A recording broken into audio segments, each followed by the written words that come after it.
Good morning student. कैसे हैं सब? पढ़ाई कैसी चल रही है? आज मैं आपको बताऊंगी रंग क्या होता है। रंग को हम वर्ण के नाम से भी जानते हैं। इंग्लिश में हम इसको कलर कहते हैं और हिंदी में तो हम इसको रंग कहते ही हैं। अब बात यह हुई कि रंग है क्या। हम अपने आसपास लाल, नीला, पीला, हरा, गुलाबी, काला, तरह तरह के रंग देखते हैं, बट ये रंग कैसे दिखाई देते हैं, बात ये है। तो क्वेश्चन क्या बनता है कि वर्ण क्या है। बच्चों, वर्ण है प्रकाश का गुण। क्या? Property of light. ये कोई स्थूल वस्तु नहीं है, इसका कोई स्वतंत्र अस्तित्व भी नहीं होता, बल्कि ये अक्षपटल द्वारा मस्तिष्क पर पड़ने वाला एक प्रभाव है। इसको हम ऐसे भी समझ सकते हैं कि सपोज करो आपकी मैं क्लास ले रही हूँ, क्लास में 10 लड़कियां हैं, 10 ने कलरफुल अलग अलग ड्रेस पहन रखी है। अब मैं आपसे कह रही हूँ बच्चों, आंख कस के बंद करो। आपने आंखें बंद करी। जब आप 2 मिनट के लिए आंखें बंद करते हो और हम कमरे का गेट बंद कर देते हैं, तो आपको वो कलरफुल यूनिफॉर्म वाली लड़कियां नहीं दिखाई देंगी। क्यों नहीं दिखाई देंगी, ये सोचने की बात है। अब 5 मिनट बाद मैं आपसे कहती हूँ बच्चों आंखें खोलो, और मैं कमरे का दरवाज़ा भी खोल देती हूँ। तो जैसी आपने खोली और कमरे का दरवाज़ा खुला, तो कमरे के दरवाजे से आने वाला प्रकाश आपकी आंखों से रिएक्ट हुआ। आपकी आंखों पे जब वो प्रकाश पड़ा, तो आपकी रोड्स और कोन्स, ये तंतु एक्टिवेट हुए, और जब ये तंतु एक्टिवेट हुए, तंत्रिकाएं एक्टिवेट हुई, तो इन्होंने आपको क्या दिखाया? कलर और ब्लैक एंड वाइट। यानी कि क्या अर्थ निकलता है इसका कि वर्ण जो है वो क्या है? प्रकाश का गुण है। प्रकाश नहीं तो कलर भी नहीं। जैसे प्रकाश आया, आपकी आंखों से रिएक्ट हुआ, तो आपको वो कलरफुल चीजें दिखाई देने लगी। ठीक है, क्लियर हो गया कि रंग किसे कहते हैं। अब हम आगे बढ़ते हैं। अब रंग के कितने गुण हैं? तो रंग के 3 गुण माने जाते हैं। नंबर 1 क्या है? रंगत, जिसको हम इंग्लिश में क्या कहते हैं? ह्यू, HUE।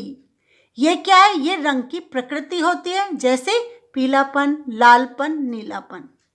यह रंग का वह गुण है जिसकी सहायता से नीले, पीले तथा लाल के अंतर को हम जान पाते हैं।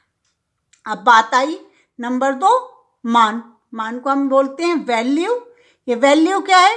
ये रंगत के हल्के गहरेपन का द्योतक है, जैसे गहरा लाल तथा हल्का लाल।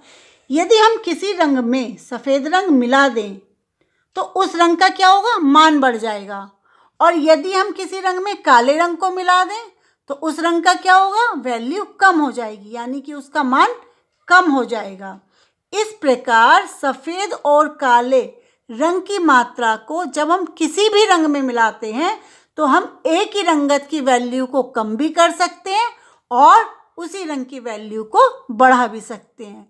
जितना हम सफ़ेद की तरफ चलेंगे, उतनी उसकी वैल्यू बढ़ेगी, और जितना हम काले की तरफ चलेंगे, उसमें उसकी वैल्यू घटेगी। ये चित्र देखो, मैंने चित्र बनाया है।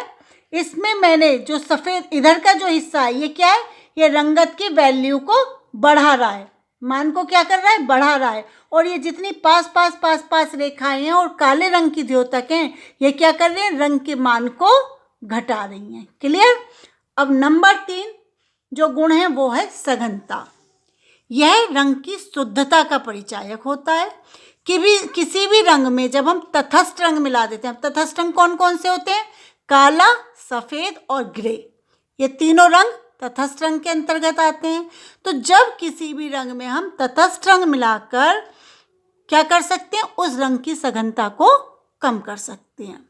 ठीक है, इस प्रकार रंग के 3 प्रधान गुण कौन कौन से हुए? रंगत, मान और सघनता।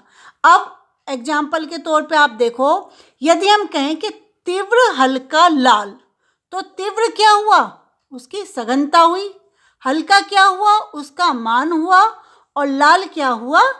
उसकी रंगत हुई। तो ये क्या हुआ? तीव्र हल्का लाल सघनता, मान और उसकी रंगत का सूचक है। क्लियर?